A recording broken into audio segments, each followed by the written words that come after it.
told you to stay inside. You think this is a game out there? You listen to me. Do you believe a monster can be kinder than humans? In the remote mountains of Silver Creek, a 17-year-old girl named Anna Doyle has spent months imprisoned in her own home, haunted by the truth no one believed. Her mother Grace didn't die in a car accident. She was murdered by the man now calling himself her stepfather. What Anna never knew is that she was found as an infant in a frozen cave, kept alive by the warmth of a towering blue-gray Bigfoot named Cobalt and his clan, creatures Grace protected with her life. And on the night before Anna's 18th birthday, when her inheritance of 480 acres and $2 million would finally be hers, her stepfather dragged her into the storm-soaked forest to silence her forever. But before the blade could fall, the earth trembled with a roar older than the pines. Cobalt emerged from the shadows, followed by his entire clan, forming a circle of guardians around the girl they once saved. By dawn, the truth was exposed, justice was delivered, and Anna chose not escape but purpose, transforming her land into Cobalt's Refuge, a sanctuary where humans and Bigfoot could finally heal together. And as the forest turned gold a year later, the clan returned, placing in Anna's hands a wooden carving of Grace holding a child, a silent reminder that family is whoever steps between you and the darkness, whether they walk on two legs or something far greater. Before you go, my dear listener, may I ask, where are you watching from today? What's your name? And how far do you think a story like this can travel if we carry it together? If this tale touched your heart even a little, I'd be honored to have you like the video and subscribe so we can grow a warm, welcoming community for everyone who believes Bigfoot isn't a monster, but a protector. Sending you my deepest gratitude and a heartfelt hello. Wherever you are, snowmelt hissed along the ditch by the roadside, carving narrow veins through dirty slush as winter took its final breath in Silver Creek, Idaho. The sky hung low, iron gray and pressing, and the pines loomed like sentries too tired to speak. On the edge of the Selkirk wilderness, the Carson property stretched out like a forgotten scar. Two silos rusting into the hills, a barn collapsed on itself, and the main house perched like a carcass on stilts above the thawing earth. That morning, Anna stood barefoot on the back porch, her breath fogging the glass of the storm door. She watched the tree line, not for deer, not for foxes, but for something else. Something she couldn't name, but felt in the marrow of her bones every time the woods went silent. She was 17, but she moved like someone much older, careful, inward, as if every step was measured against something that could snap. The sleeves of her flannel shirt were pulled over her wrists despite the warmth, but the bruises still ghosted through, dull purple, yellow at the edges, like bruises trying to forget they were born from violence. Her arms folded over her stomach, not out of modesty, but as if she were keeping herself from falling apart. Inside, Cole's boots scraped against the kitchen tile. The coffee pot hissed. A cabinet slammed shut. Then nothing. Silence. That silence always came before the worst of him. Anna didn't flinch. Not anymore. She turned from the door, the dull ache in her shoulder from last week's shove still reminding her to stay out of his way. Her mother had once said the land would be theirs someday, that it was meant to be a place of peace. But Grace had been wrong about many things, including how she would die. 6 months ago, the truck brakes failed on the slope near Murphy's Ridge. The coroner said it was weather, ice, a tragic winter accident. But Anna had seen the skid marks for herself. Short, uneven, like the brakes hadn't even tried. She hadn't told anyone. Who would believe her? She had no phone, no friends. No one ever came up this far without a reason. Cole made sure of that. That afternoon, while he napped with a bottle tucked under his arm and the television droning static, Anna crept into the old garage. The truck was still there, covered in a tarp that smelled of mold and rust. She slid her fingers along the brake system, or what was left of it. The rotor was clean cut, like someone had taken a saw to it, jagged, deliberate. Her throat went dry. She didn't cry, not even when her knuckles scraped open on the metal. She only backed away and stumbled over a pile of old photo boxes stacked under the workbench. She might have left them alone, if not for the wind slamming the garage door behind her. Startled, she kicked one box open. Photographs scattered across the cement. Most were of Grace, smiling in that quiet way she had, holding Anna in the sunflower field behind the barn. But one photo froze her completely. It was taken years ago. Grace, Anna, and the old dog Murphy by the edge of the creek. But in the blurred woods behind them, something massive stood upright. Out of focus, dark, watching. Anna stared until her eyes burned. Then she did what Cole would have never allowed. She slipped the photo into her pocket and ran. Behind her, the door creaked open on its own. That night, Cole burned the photo albums, said he didn't want ghosts in his house. She watched through the crack in her bedroom door as flames licked the edges of her childhood. But he didn't find the photo she'd hidden under the floorboard. He never looked there. He never thought she had secrets. He didn't think she had the courage. Later, long after the fire burned out, 3 knocks echoed against the wood siding of the house. Not fists, not pounding. 3 deliberate taps, like a code. Tap, tap, tap. Anna sat up in bed, her breath caught between her ribs. She waited. Nothing followed. No wind, no footsteps. Only that sense.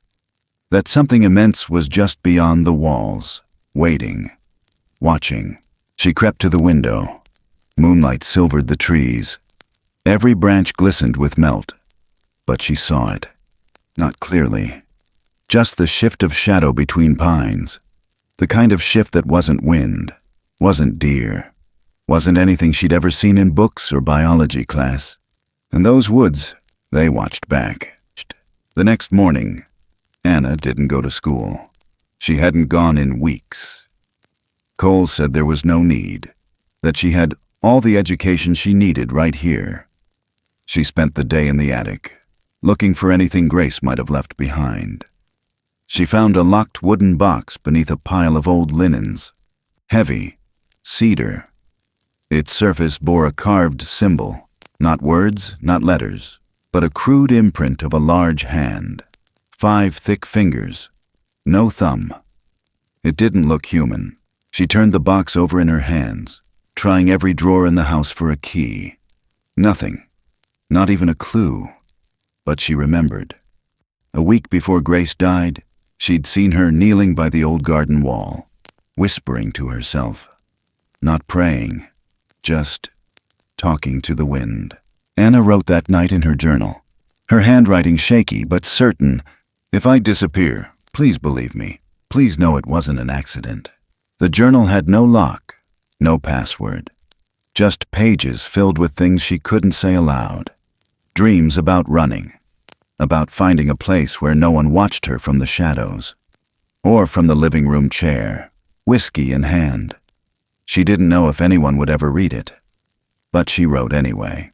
The next evening, as the sun bled into the horizon and turned the trees to gold, Anna climbed the slope behind the barn. The air smelled like thaw and earth and pine sap. She walked until the house was a speck, until her breath felt hers again. A sudden breeze rushed through the trees, and with it, that feeling. That electric hum under the skin. Not fear exactly, but the sense that something was near enough to reach out. She turned. Nothing, but her feet froze. A figure stood at the edge of the ridge. Tall, still, blurred by distance but unmistakably not human. It didn't move. It didn't speak. But the angle of its shoulders, the rise and fall of its chest, it was watching her, like it had before. She stepped back, heart in her throat. But it didn't follow. It only raised one massive hand and touched the nearest tree. 3 soft knocks. Tap, tap, tap. And then it was gone. She ran back in the dark, lungs burning, not from fear, but from the impossible truth carving itself into her bones. She wasn't alone. She had never been. Whatever had watched her, it had waited. Through snow, through silence, through violence. It had waited. Later that night, Anna didn't sleep. She sat by the window, photo clutched in hand, tracing the outline of that shadowy figure behind Grace. It had been there, even then, long before she knew what to call it. Behind her, Cole stirred on the couch, snored, mumbled something about monsters in the woods. She didn't answer. She only looked out into the night, at the trees that no longer felt empty, at the darkness that had once terrified her, now pulsing with a strange new rhythm. The last snow melted into the soil. The season shifted. But inside that house, silence still reigned. And outside, just beyond the last post of the broken fence, something vast and patient waited beneath the pines. Not to harm, not to speak, but to see if she was ready. Ready to remember, ready to run, ready to become something more than a secret. The story had begun long before she was old enough to understand it. And now, with spring coming and the shadows waking, it was no longer hers alone. It belonged to the forest, to what had watched her grow, to what knocked not out of threat, but memory. And it would come again, not to take, but to remind her. She was never meant to be silent. The sound of thaw was different in spring. It didn't scream like winter. It whispered, as if the woods were clearing their throat after too long holding their breath. From the cracked front porch of her faded farmhouse, Violet Parker sat in a chair that had lost its cushion years ago, eyes fixed on the tree line across the pasture. The breeze tugged gently at her white scarf. Her hands, veined and trembling, clutched a ceramic mug that had gone cold hours ago. She hadn't sipped once, not since she saw the girl, barefoot in the frost-wet grass, run from the barn toward the edge of the woods 2 nights before. Not since she heard the 3 steady knocks echo off Anna's cabin. Violet had heard those knocks before, and kept them secret for too long, 70 years old, and she still remembered the weight of that snowstorm 17 years back. She remembered the way the sky turned gray and wrong, how the phone lines had gone out, and the plow trucks never came. She remembered her dog barking toward the ridge like it had seen a ghost. And she remembered the footprints, not deer, not man, something heavier, wider, with a stride too long and a rhythm too calm to belong to anything running. That night, she followed those prints through waist-deep drifts. She had no reason to go. Only instinct, and something louder than logic pulling her across the frozen pasture. Her flashlight caught the glint of frost on fur before she saw the shape in full, towering, still, standing in front of the entrance to a collapsed ice cave halfway down the gully. In the snowbank, wrapped in a flannel blanket with blood on the edge and her cheeks blue from cold, lay a baby. The figure stood guard, unmoving, arms slack, but presence overwhelming. She didn't know what she was seeing, only that it wasn't human, and that it didn't flinch when she picked the child up. It didn't growl, didn't retreat, just stood, like it was waiting for someone to arrive. She ran home with the baby in her arms. By the time she returned with help, the cave had collapsed in on itself. The snow had buried the prints, and no one believed a word she said. They told her it must have been a miracle, that someone had abandoned the child there and the cold had preserved her long enough to survive. But Violet knew better. She didn't call it a monster. She never could. It had stood between the child and the storm. It had kept the wind off her body. It had waited. And in the years that followed, she never told anyone again. Not even Grace. Grace, who later took in the child, who battled the court system and endured the sideways stares of neighbors just to give her a name. Anna, a name Violet had whispered to herself every year on the anniversary of that blizzard. She had thought silence was the kindest choice, but now silence felt like cowardice. She looked across the field again. The cabin was still. Smoke curled gently from the chimney, but in the silence, she could feel the storm building. Not in the sky, in the truth. Later that morning, Violet walked the gravel road with her cane tapping like a heartbeat. She carried a letter, the one Anna had written and left in her mailbox weeks ago. She hadn't opened it then. She hadn't wanted to know. But now the ink smudged under her fingers and the words burned. If I disappear, please believe me. Violet pressed the paper to her chest and wept beneath the mailbox. Her sobs weren't loud. They were old, worn, but they reached the ears of someone who had long been waiting to hear them. By nightfall, Violet stood outside Sheriff Hart's door. He was a quiet man, middle-aged, wore his grief like an undershirt under everything he did. His wife had passed 5 winters ago, and since then, he had let the town drift around him like leaves in a stream. But he still listened, always had. When Violet placed the letter on his kitchen table, he read it without comment. Then he reached into a drawer and pulled out a folder yellowed with age. He slid it toward her. Inside were 2 reports from nearly 2 decades prior. One from Grace, one from a younger Hart himself. Both described the night a baby girl had been found in the woods. Both noted the strange prints, the unusual injuries on the child, protective bruising along her ribs, like someone massive had held her tight against their chest. And both were dismissed by state authorities as folklore exaggeration. Hart had kept the file anyway, maybe out of guilt. Maybe because he saw something that night he couldn't explain. Violet stared at the folder. "She saw something, didn't she?" she whispered. Hart nodded once. "Grace was adamant," he said. "Said it carried the child, protected her. She recorded everything she could." "But where's the tape?" Violet asked. Hart leaned back, sighed through his nose. "She told me she hid it.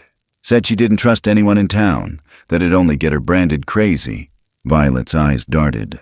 "Then it's still out there." Hart looked at her. The kind of look that wasn't suspicious. Just tired. Tired of seeing things too late. "You still think it was real?" he asked. Violet answered before he could finish. "I know it was." The next day, Hart called an old friend, Dr. Everett, retired anthropologist. Once rumored to have chased legends in the Cascades and Selkirks, he now lived in a cabin filled with maps, audio reels, and jars of hair samples no one wanted to test. He was used to being laughed at. But he never laughed back. He only recorded, collected, waited. When Hart arrived with Violet, Everett was already pulling down a binder from the shelf marked Carson Ridge. "I've had eyes on that land for years," Everett said, flipping through pages of timestamps, trail cam photos, and notes scrawled in blocky handwriting. "Something's been patrolling those woods, always on the perimeter, never entering the house boundary, but watching." He slid a photo across the table, blurry, black and white, but unmistakable. A towering figure just beyond the fence line, arms long, shoulders hunched slightly, the shine of 2 reflective eyes watching the second-floor bedroom window. "Anna's room, night after night," Everett murmured. "Sometimes more than one. But this one comes back the most. I call him Sentinel." Violet stared at the image. Her heart thudded. "He never left her?" "No," Everett said quietly.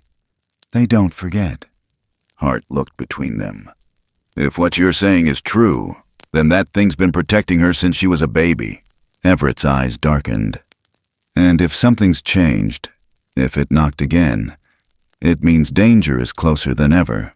They didn't waste time. Everett pulled out an old radio transceiver, twisted knobs until static cleared.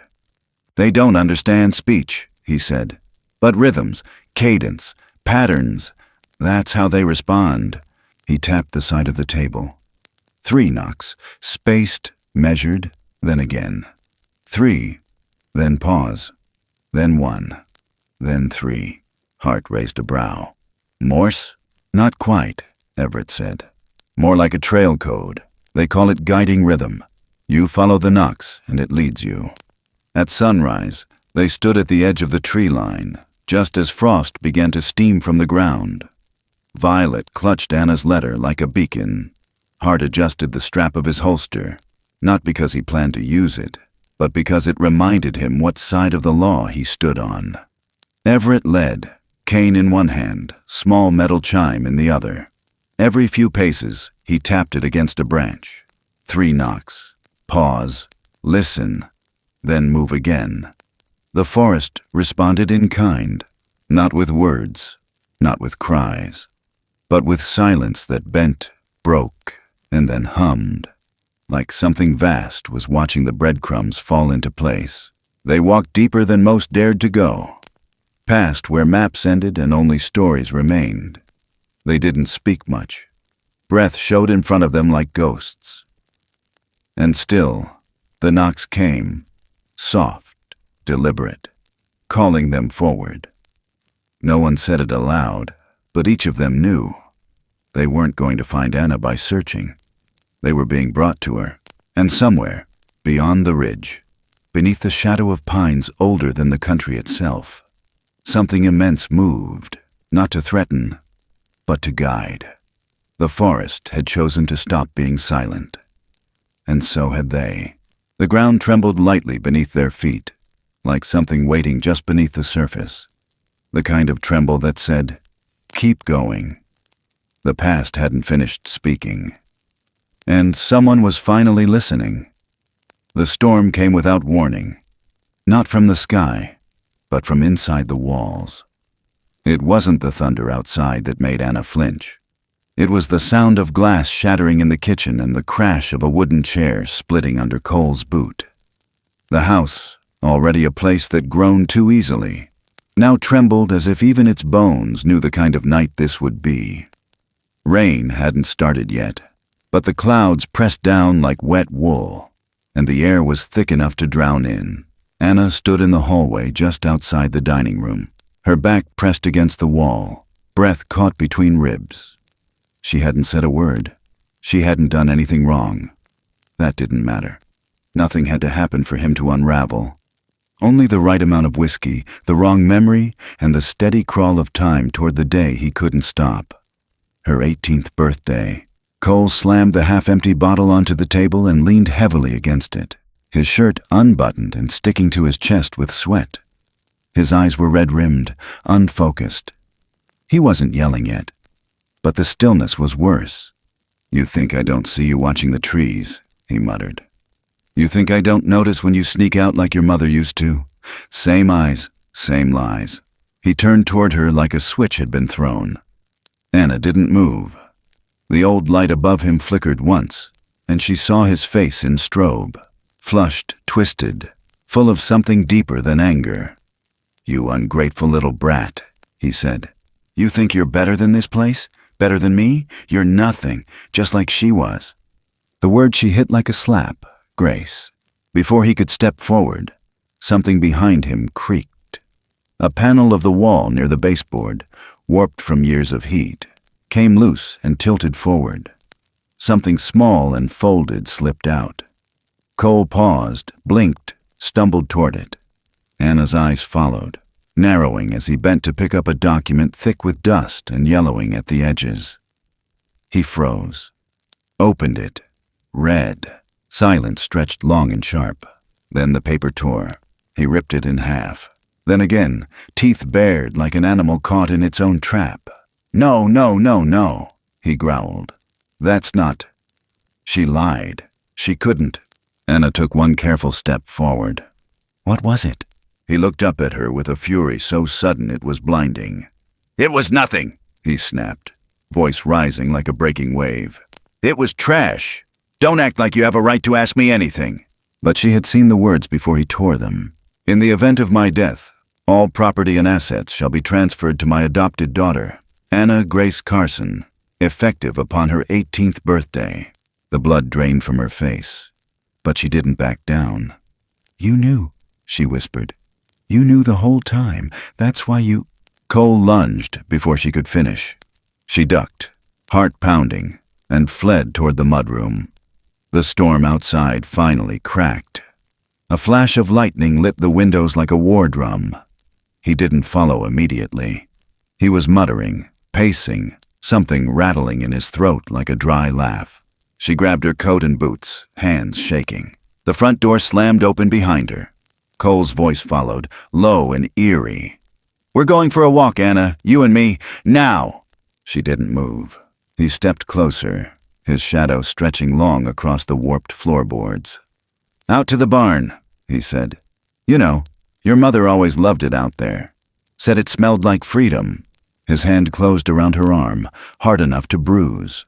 She didn't scream, didn't cry. She knew better. The rain started as they stepped outside. A warm, furious downpour that soaked them both in seconds. The barn loomed ahead, dark and sagging, its door yawning open like a wound. He didn't take her inside. Instead, he led her past it, toward the tree line. She dug her heels into the mud, but he dragged her forward. "We need to talk," he said. "Away from the house, just you and me, like family." The trees opened up before them, and for a moment, everything blurred. The rain, the wind, the shuddering breath in her throat. Her boots slipped. He yanked her upright. Somewhere, a branch cracked under weight that wasn't theirs. They kept walking, deeper into the woods. Far enough that the house lights disappeared. Far enough that she could hear only the water dripping from the canopy, and her own heartbeat pounding like a snare drum in her ears. He stopped near a clearing, the one she avoided, the one that always felt too quiet. He shoved her forward. "What do you see, huh?" he hissed. "You think there's something out here that'll save you, that those stories were real? Your mother saw monsters, and look where it got her." She didn't answer. She just looked, and then she saw them. Eyes. Blue. Two, steady, cold as ice, just beyond the trees, not reflecting light, emitting it, watching, unblinking. Cole didn't see them, but she did. She took a step back. He pulled something from his coat, not a knife, a flashlight. He shoved it into her hands. "Turn it on," he growled. "You want to see what's out here? Let's see." She didn't. She didn't want to. But the beam clicked on anyway, shaky in her grip, and swept across the trees. Nothing, then movement. Slow, deliberate. Something large passed between the pines. Not running, not hiding, just moving like it had the right to be there. She dropped the flashlight. Cole spun toward the sound. "Who's there?" Silence. Then a low hum. Not a voice, not wind, but something deeper. From the ground. From the air. Like the forest itself was holding its breath. He stepped forward. Anna didn't follow. She stood perfectly still, eyes wide, heart too loud. Cole shouted again, but this time there was an answer. A sound from the ridge above them. 3 slow, rhythmic knocks. Deep, like stone against wood. His bravado cracked. "No," he said, backing up. That's just a damn echo." Another knock. He dropped the flashlight. Anna didn't move. She knew what was coming. Not death, not salvation, but something ancient, something real. The same presence that had haunted the edges of her memory. The same weight that had stood guard over her in snow. It had come again, and this time, it wasn't waiting in the dark. It was already here. The rain softened, but the wind picked up, carrying a smell that didn't belong. Not rot, not musk. Something like earth and cedar and old things waking up. The trees swayed as if bowing to something unseen. Cole turned toward her. "You brought it," he whispered. "You brought that thing here." She said nothing, because she didn't need to. He saw it now, his face drained of all color. His steps faltered, and somewhere just beyond the light, something massive exhaled. Low, deep, like thunder underwater. He ran, not far, not fast, just into the dark, and Anna was alone. But not afraid. She stood there, soaked and silent, the photo still in her pocket, the shape still in her memory. and the sound of her mother's voice like wind through pine. The woods had not forgotten her, and they would not let her fall alone again. The rain hadn't let up. It came down in long sheets now, blurring the trees into smudged charcoal outlines and soaking through every layer of fabric on Anna's body. Her boots were caked with mud. Her coat stuck to her skin, but she didn't care. She could barely hear her own heartbeat over the thunder, could barely feel the pain in her knees from falling. The only thing she knew for certain was that she was running, and she had to keep running, even if her lungs burned and her legs threatened to give out beneath her. Cole was somewhere behind her in the trees, but the forest had swallowed his footsteps. She slipped once, hard, her hip striking a rock half buried in the moss. She cried out, not from the pain, but from the fear it might stop her. Cold water rushed beneath her palms. Her breath came in ragged gasps. Her fingers dug into the earth, and she pulled herself upright again. The clearing was ahead. She remembered it, not because of any sign or marker, but because it had always been the place the wind felt different. It moved around this space, not through it, as if something invisible held the air back. She stumbled into it just as lightning cracked the sky open above her. She collapsed in the center, water pooling beneath her, hands clutching the grass like it could anchor her to the world. Her lips were blue, her vision tunneled. The cold had crept deeper than the skin. It was burrowing into her bones now, slow and merciless. Every breath felt like inhaling ice. She wanted to scream, but the sound caught. She wanted to fight, but her muscles no longer listened. Somewhere behind her, a branch snapped. The unmistakable shuffle of boots in mud followed. Then silence. And then, not silence. Movement, not fast, not rushed, but heavy, intentional. A low rumble followed. Not thunder, closer, beneath her feet. She tried to lift her head, but the cold pinned it down. Then came the sound she didn't expect. Stone scraping against stone, and something massive exhaling. Not like a man, not like an animal. Something between. From the edge of the clearing, a shadow stepped forward. Taller than anything human, broader than the doorway of any barn she'd ever known. Hair dark and soaked, hanging like thick cords from its shoulders. The face, not beast, not man, but shaped by both. Flat nose, wide-set eyes, intelligent, watching. It was him, Cobalt. He didn't roar, didn't posture. He simply stood, rain rolling off his arms, his eyes fixed on the girl lying in the mud. She blinked slowly, unsure if her mind had gone, or if he was real. He took one step forward, then another. Each footfall sent a soft tremor through the clearing. He stopped just beside her, his towering frame casting her into a strange shadow. Not dark, but protected. Another shape moved behind him, and another. One by one they stepped into the circle. Not from fear, not for war. They came like mourners, or guardians. 8 of them in total. Each one different, fur darker, lighter, scarred, older. But all of them bore the same expression, not anger, not pity, something else, something solemn. They formed a ring around her. No words, no howls, only presence. Cobalt knelt. It was the first time she saw something so large move so gently. He extended one massive arm, fingers thick as branches, palm open. Anna didn't flinch. She didn't have the strength to, but her eyes filled with tears that couldn't fall. She knew this feeling. Not just the shape, not just the scent of earth and moss and warmth, but the memory, somewhere behind the fog of her childhood. This exact pressure, a massive chest rising and falling beneath her, the sound of a heartbeat too big to be human, the feeling of being cradled like something rare. She blinked again. It wasn't a dream. She had been held like this once, in snow, in silence, long ago. Her hand lifted, slow and shaking, and reached for his. The moment they touched, something inside her broke loose. A sob escaped, small, barely a sound.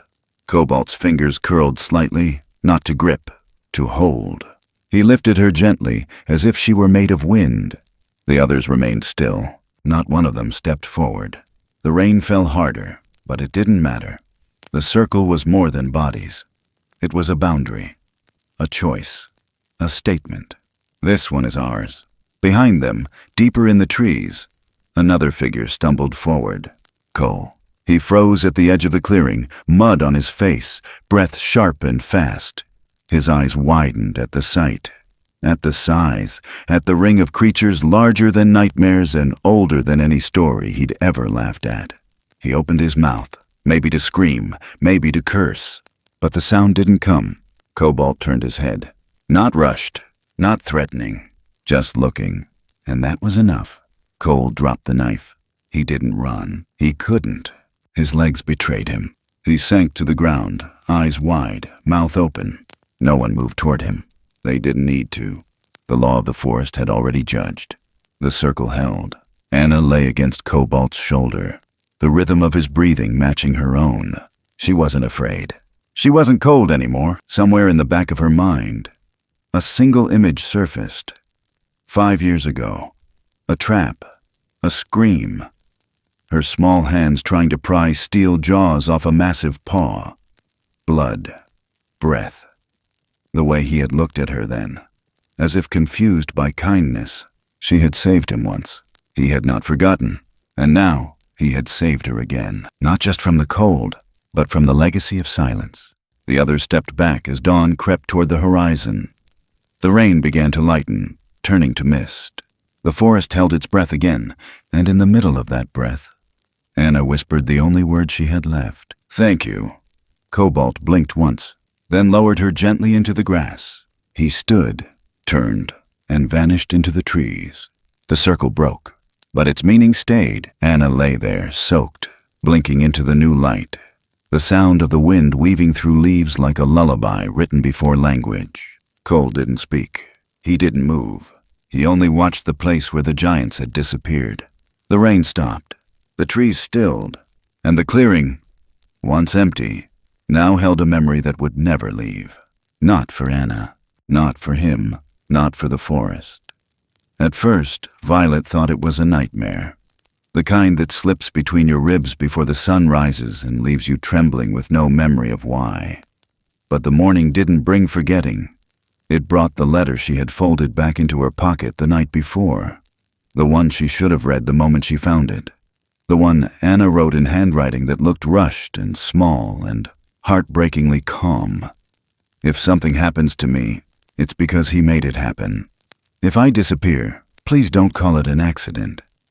Violet stared at the lines until her eyes blurred. Then she read them again, and again, until her hands began to shake, and she had to sit down. The rain had stopped sometime before dawn, leaving behind that hollow quiet only the forest knew how to hold. Outside her kitchen window, the branches sagged under the weight of water. She set the kettle on, but forgot the fire. She reached for the phone instead. The sheriff picked up on the second ring. "Violet," he asked, his voice raw with sleep. "Everything all right?"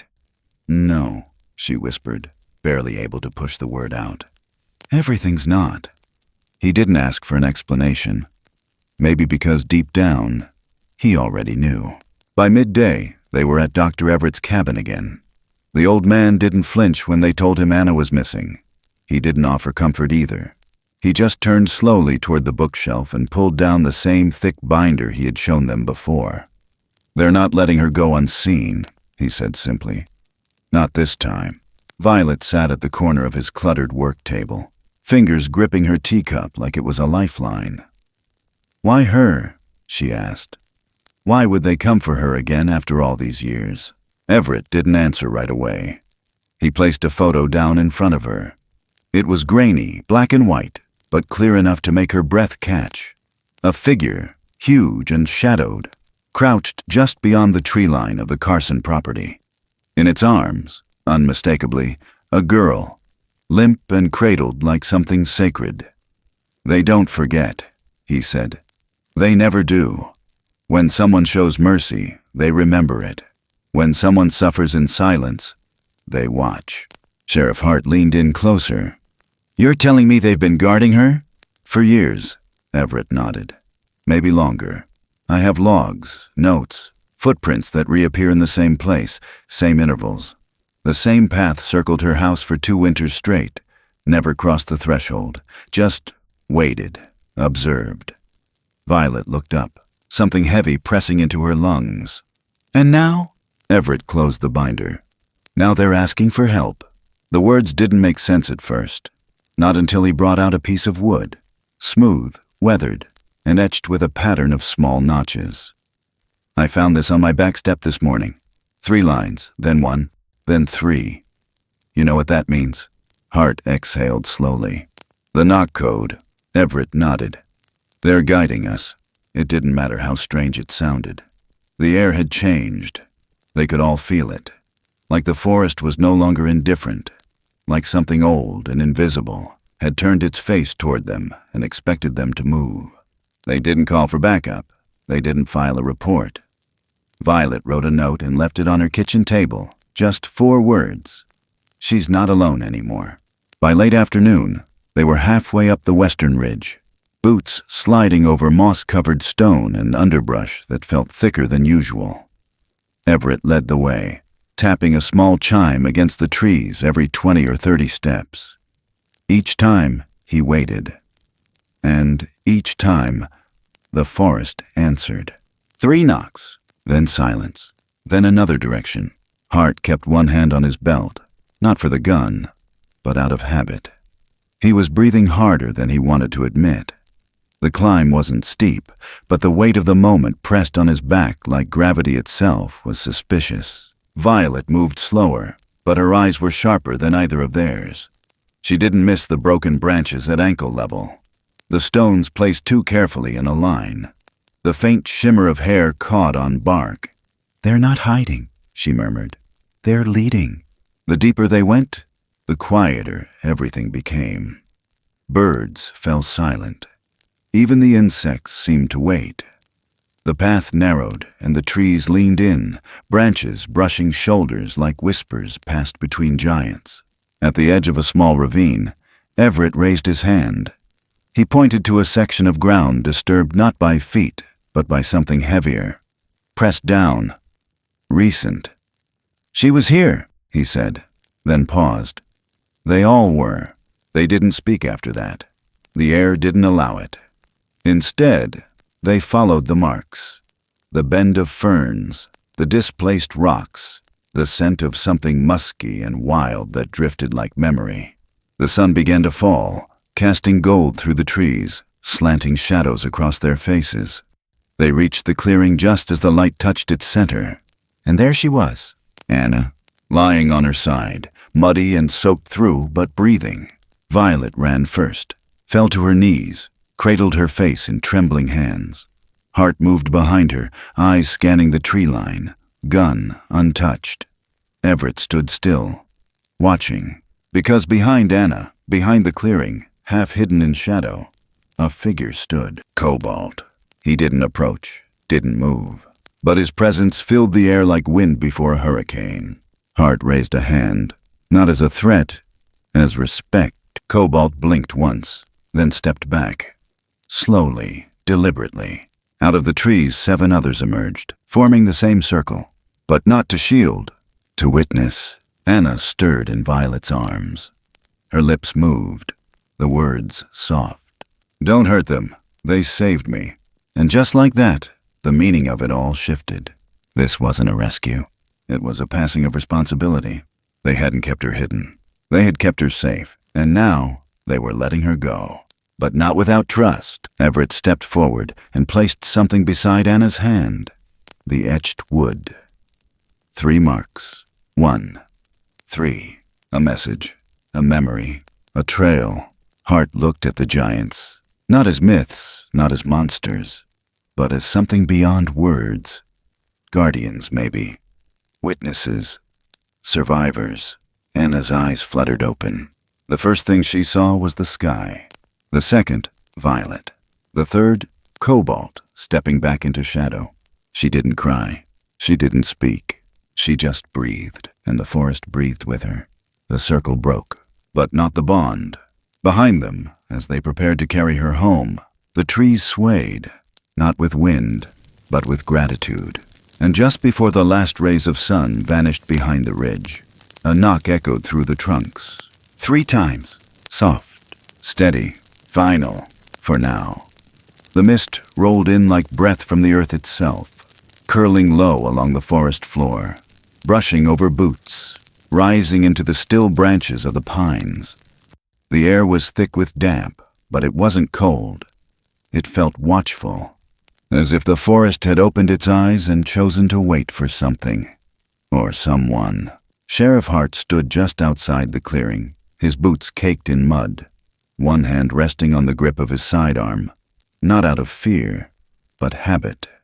Behind him, 2 deputies flanked Violet, who clutched a raincoat around her shoulders, though the dawn had already warmed the edges of the air. Her face looked years older this morning. Her eyes searched not for danger, but for her, for Anna. And when she spotted her, lying still at the center of the clearing, everything else fell away. Anna was on her side, her body curved slightly as if still curled into the memory of being held. Her hair stuck to her cheeks. Her fingers twitched. Hart raised one hand, and the others stopped moving. The deputies shifted uncomfortably, eyes darting through the fog. One of them whispered something about shadows in the trees. The other didn't reply, because he'd seen them too. And then they emerged, not all at once, not in a charge, but slowly, with intention. Massive figures stepped from the mist. First 1, then 3, then the rest. Their fur slick with moisture, their movements deliberate, measured, not hiding, not threatening, just present. A wall of presence that couldn't be ignored. Cobalt stood at the front, towering even among them. His eyes scanned the humans with no trace of aggression, only clarity. The deputies raised their rifles. Sheriff Hart didn't shout. He didn't panic. He just stepped forward, put himself between his men and the circle of giants, and said calmly, "Lower your weapons." They hesitated. Hart didn't repeat himself. The tension stretched like a wire about to snap, until finally, both rifles dropped a few inches. Cobalt took a single step forward. No one moved. And then, with slow grace, he did something no one expected. He turned his back. He stepped aside. And behind him, Anna, still unconscious, but breathing. Cobalt knelt beside her for the last time, his hand hovering near her shoulder. He didn't touch her. Didn't need to. The gesture was enough. It was not surrender. It was trust. Violet stepped forward first, eyes wide, tears already breaking loose. She dropped to her knees, brushing wet strands of hair from Anna's face, whispering her name over and over like a prayer she'd waited too long to speak aloud. Anna stirred. Her lashes fluttered. Then her eyes opened, slow, dazed. The first thing she saw wasn't Violet. It was the circle. She didn't flinch. She didn't recoil. She looked at them the way a child looks at stars, not because they're beautiful, but because they've always been there. Hart crouched beside them. "Anna," he said, voice steady. "You're safe. We're here." Anna turned her head, spoke without hesitation, without doubt. "Don't hurt them," she said. "They saved me." The silence that followed was not absence. It was weight. It was choice. Violet pressed her hand to Anna's cheek. "We know, sweetheart. We know now." Behind them, something rustled. Cole, dragged through the brush by 2 more deputies, wrists bound with nylon cord, his face streaked with sweat and dirt, and something closer to panic than rage. He didn't speak right away. He looked at the creatures, at the girl, at the sheriff, and then he laughed. Bitter, wild. "You people are out of your damn minds," he snarled. "You see what's around you? You know what those things are." He gestured with his chin toward the giants. "Monsters. That's what they are. You all act like they're saints or something, but they're not. They're beasts." Cobalt turned, not quickly, not threateningly. But he turned, and that single movement silenced Cole more than a dozen men could have. Cole swallowed. Hart stood up. "You know what I see?" he asked. I see a man who tried to kill a child and a creature who protected her. Cole shook his head. Manic. This ain't justice. This is a circus. You people are letting myths run the show. Maybe myths are the only ones left doing the right thing, Hart said. One of the deputies stepped forward. Sir, he said cautiously, the DA's gonna want a full statement about all of this. Hart looked around, at the mist curling through the clearing, at the 8 massive figures still watching in silence, at the girl blinking through tears and shock, and the woman holding her like the world depended on it. We'll give them one, he said. The truth, every piece of it. Cole's laugh broke again. Desperate this time. You really think anyone's gonna believe you? Hart met his eyes. Doesn't matter. Cole spit into the grass. You're all insane. Behind him, Cobalt stepped back. Then another of his kind joined him. Then another. The circle opened, not to run, not to retreat, but to make space. For something greater than argument. For something sacred. Everett arrived last, out of breath, but his face was calm. He walked straight to Hart, held up a small object in his gloved hand.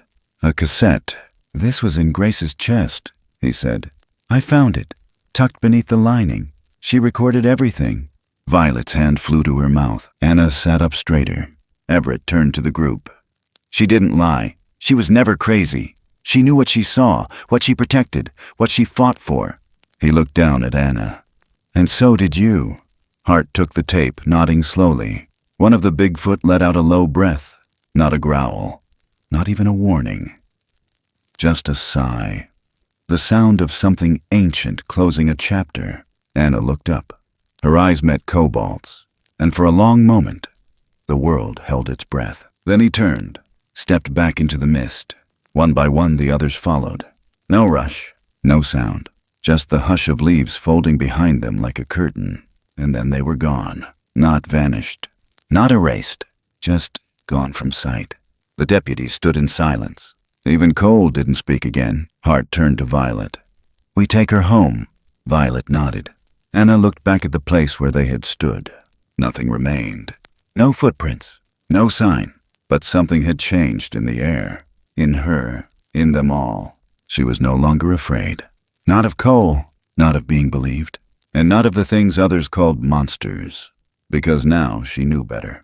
Some monsters weren't born, they were made, and some creatures, the ones who stayed hidden, who watched, who waited, they were the ones who remembered kindness, even when the world forgot it. The courthouse in Sandpoint sat low beneath a wide Montana sky, its brick exterior dulled by years of sun and snow, its windows reflecting the slow drift of golden leaves that October carried down from the Selkirk ridges. Inside, the air smelled like waxed floors and old paper, the kind of place where stories were locked into transcripts, boxed away and forgotten. But that morning, something different stirred in the room. Not just testimony, not just judgment. Something older, something heavier. Anna sat in the front row of the gallery, flanked by Violet on one side and Sheriff Hart on the other. She wore a dark green dress that didn't quite fit her yet, too grown for her frame, but chosen with care. Her hair was brushed back, a simple braid trailing down her shoulder. Her eyes didn't scan the room. She already knew who was watching. She just looked ahead, steady, unblinking, as if daring the walls themselves to call her a liar. The judge entered. Voices hushed. Cole sat at the defense table in a faded suit and shackles. His face had lost its smirk. His posture slumped. He stared at the floor more than anything else.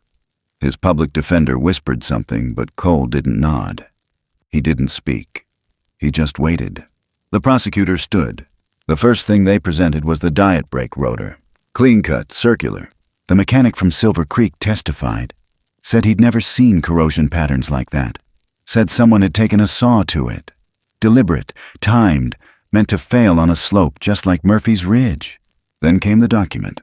Grace's will, recovered from the broken wall, still intact in parts, with matching handwriting confirmed by 2 separate experts. The language was clear. The assets were hers. The house, the land, the insurance. All left to Anna on her 18th birthday. The courtroom stayed silent, but Anna felt the weight shifting. And then came the tape. The cassette Grace had recorded. Dr. Everett sat on the witness stand, steady and unwavering as he pulled the device from his coat pocket. The court clerk pressed play. Her voice came through faint at first, but real. Not rehearsed. Just a woman recording herself late at night, a cup of tea likely cooling beside her, speaking to no one and everyone all at once. I know people will think I imagined it. I've kept this secret for years, for her sake, but I need it to be somewhere. This story, this truth. She spoke of the day Anna was found. The prints, the shape, the guardian. She described nights when she woke to the sound of tapping, 3 soft knocks against the window frame. How she stopped fearing them. How she started placing bowls of fruit by the edge of the forest. How sometimes they were gone the next morning. She spoke of love. Of a child who didn't come from her body but came from somewhere even deeper. Of silence, not chosen, but forced. And how she hoped someday someone braver than her would break it. Anna closed her eyes while the tape played. She didn't cry. Not there. She'd done her crying alone, in the corners of rooms that no longer frightened her. The last words on the tape were soft. If something happens to me, please, don't let it become her burden. The clerk stopped the tape. The judge sat back. And then Violet stood, not summoned, not expected. But she stood anyway. And the court didn't stop her.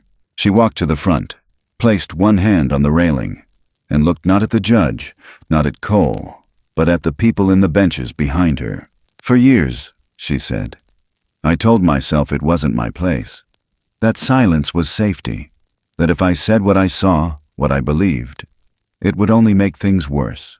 Her voice trembled once, then steadied. But I saw that girl in the snow. I saw what stood over her, what waited for me to come. And I knew it wasn't evil. I knew it was protective, patient, more human than most men I've known. She looked down, then up again. And I saw what kind of man Cole was. I saw what he did to that house, what he did to her. She turned to the judge now, and I was quiet. The room didn't breathe for a long moment. Violet stepped back, and the silence she left behind said more than any closing argument ever could. When the verdict came, it didn't thunder. It just landed, like a stone placed gently on a riverbed. Guilty. Tampering. Attempted murder. Forgery. Sentenced to life with no chance of parole. Cole didn't speak. He didn't look at Anna. As the bailiffs let him out, he glanced once toward the windows. Not for light. Not for escape, but perhaps wondering if anything, or anyone, still watched him from the trees. Anna stepped outside the courthouse into the crisp air, the wind tugging gently at her dress. The town didn't gather. No cameras, no chaos. Just a few faces on the sidewalk, most turned toward her not in judgment, but in something closer to reverence. She didn't linger. She didn't need applause. She had somewhere to go. 2 weeks later, the deed was finalized. The land belonged to her now, and with the help of Everett and Violet and Sheriff Hart, and a quiet network of researchers who'd spent their lives being mocked, she filed the paperwork to reclassify the land as a private wildlife refuge. She called it Cobalt's Refuge. Not a park, not a sanctuary, a place for peace, a place where trauma and truth could coexist in the open without shame. The first visitors weren't strangers. They were people like her, women who had fled something. Researchers with notebooks full of stories no one would publish. Children who didn't speak often but stared into the forest like they were waiting for something sacred to return. They built cabins, small, wooden, nestled beneath the trees. They planted flowers around the old garden wall. And every morning, Anna walked the perimeter, listening. Not for footsteps, not for knocks. Just for the quiet, knowing that she wasn't alone anymore. She kept the photo, the one with the dark figure behind Grace, framed in her office. She wore a necklace made of simple braided leather, the tag etched with one word, Guardian. And every so often, in the earliest hours before dawn, she'd find things near the tree line. A carved feather, a pine cone wrapped in moss, a smooth river stone with 5 notches on one side. No one saw who left them, but they didn't need to, because the forest remembered. And now, so did the town. Hart gave a talk at the high school that fall. Not about crime, but about courage. Violet spoke to a local radio station, her voice shaking but proud. Everett published a small book, not about myth, but memory. And when the judge who presided over Cole's case retired, he made one final ruling. That Cobalt's Refuge would be recognized as a conservation zone, protected from logging, development, and intrusion, under the joint trust of its founder and its story. Anna never called herself a victim again, not even a survivor. She called herself a witness to violence, to mercy, to a world stranger and more beautiful than anyone dared believe. And on the last day of summer, as gold light poured through the trees and laughter echoed from the cabins, she stood at the fence line, hand resting on the old post. Somewhere beyond the trees, something moved. Slow, steady. She smiled, not because it surprised her, but because it didn't. The leaves turned without warning, like they always did in the panhandle of Idaho. One day clinging to green, the next whispering gold. Silver Creek breathed softer now. There were fewer secrets to carry, fewer shadows pressed tight against window panes.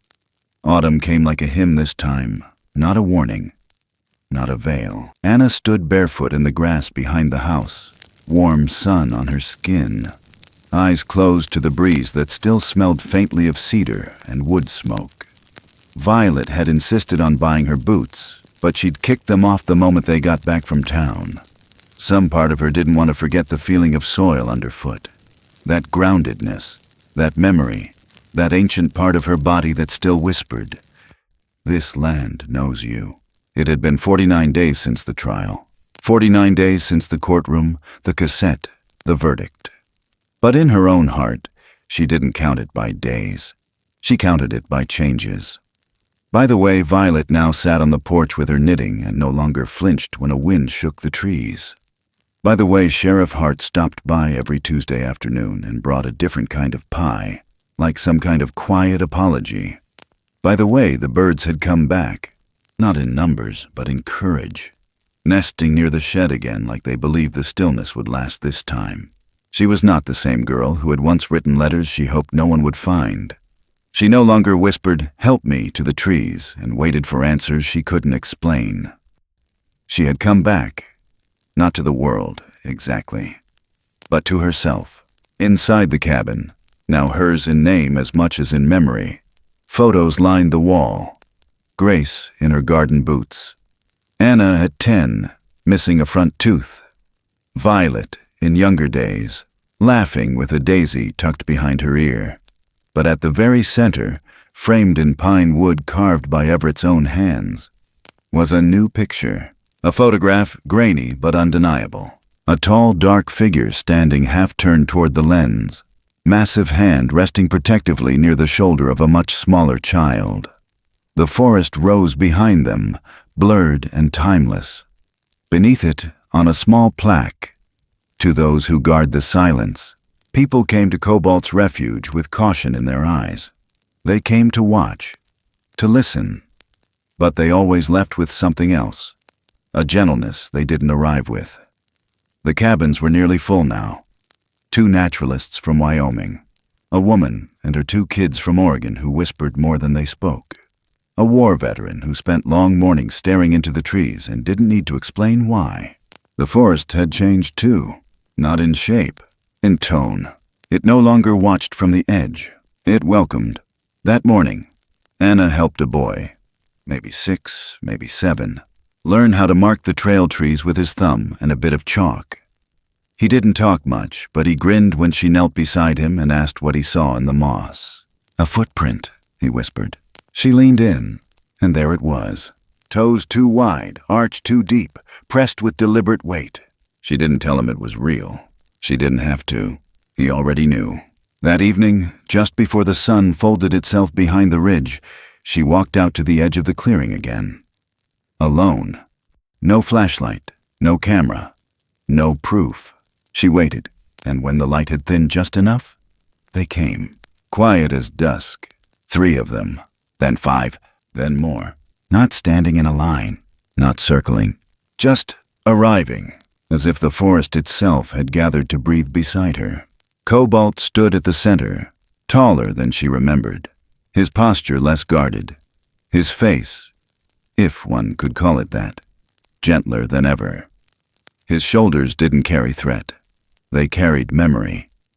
He stepped forward slowly, and the others stayed behind, like trees that knew when not to block the sky. Anna didn't reach out. She didn't need to.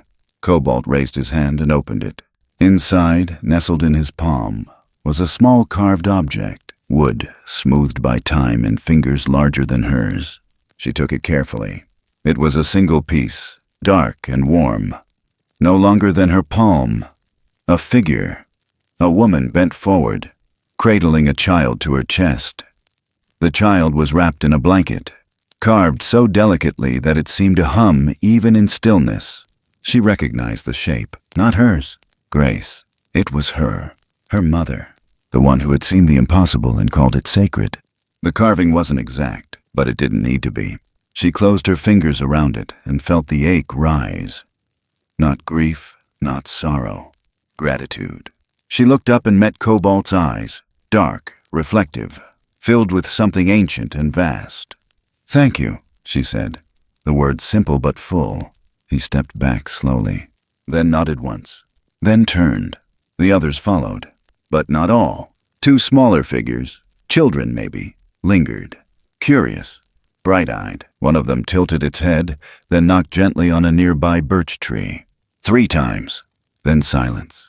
Then laughter from the cabin drifted into the trees. Children, playing near the porch, no longer afraid of the woods. Anna turned back toward the house. Violet stood in the doorway, apron dusted with flour, waving her in for supper. Hart's truck was parked in the gravel drive, windows down, a pie tin resting on the front seat. The smell of warm stew met her halfway across the yard.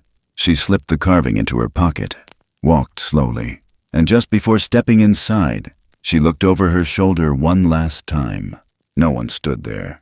Not visibly, but she knew they were still near. Not to protect, but to celebrate. She belonged now, not as a secret, not as a ward, as kin. That night, after dishes were washed and stories told, Anna opened her notebook. Not a journal anymore. A manuscript. She wrote with calm fingers and a steady hand. Her story. All of it. And she called it simply, "The Girl Who Came Back." In the weeks that followed, letters arrived. Researchers, readers, other girls with voices once lost. The story spread, and with it, so did something else. Not belief, not myth, but memory. Anna didn't ask the forest for anything else. She gave instead. Space, silence, names for places that once had none. And the forest gave back. A home, a circle, a history. And on one still October evening, under a canopy of gold and fading blue, a circle of children sat cross-legged in the grass, listening to Violet read aloud beneath a lantern hung from a branch. They listened not because they were told, but because they already knew the shape of the story, even if they couldn't explain it. And Anna stood nearby, arms folded, watching them, watching the trees. And not once did she look over her shoulder in fear, because she knew the truth now. The kind that doesn't need proof. That family is not always made of blood. Sometimes it's made of breath, of memory, of hands that knock gently when the world forgets how to listen. And in that place, in that moment, she wasn't a girl hiding from the past. She was a woman standing with it, walking forward. And finally, after so long, walking in the light. Sometimes the stories we think will end in darkness surprise us. They bend toward light, not because the world is kind, but because someone, somewhere, chooses to be. And when that choice is made, even in quiet, even in fear, it echoes louder than violence ever could. This was never just a story about survival. It was about belonging. About how the world tries to silence certain voices, and how those voices, when they rise, carry the weight of generations. It was about memory, the kind not written in books or carved into stone, but passed in whispers between trees. in eyes that have watched longer than we've been willing to see. It was about how truth can be buried, denied, called names like myth or madness. But still, it waits. And when it's finally spoken aloud, it doesn't demand to be believed. It just asks to be heard. Some monsters wear human faces, and some miracles look nothing like angels. But if there's one thread holding all of this together, it's the truth that kindness is never wasted. That those who protect, who wait, who remember, even in silence, are never truly gone. The forest doesn't forget those who act with compassion, and neither should we. So wherever you're watching from, maybe somewhere quiet and small, maybe somewhere loud and crowded, if this story stirred something in you, even for a moment, then we're already a little more connected than we were before. We hope you carry that feeling with you, into your home, into your conversations, into the way you see the world. And if you're still here listening, thank you. Truly. Now, we'd love to hear from you. What part of this story stayed with you the most? Where are you listening from tonight? What would you protect if the forest ever whispered your name? Leave a comment below. Share this story with someone you care about. And if you'd like to hear more stories that honor truth, silence, and the things we're all still learning how to love, hit the like button, subscribe, and stay close. There's more to come. After all, stories like this one never really end. They just walk back into the trees and wait to be remembered.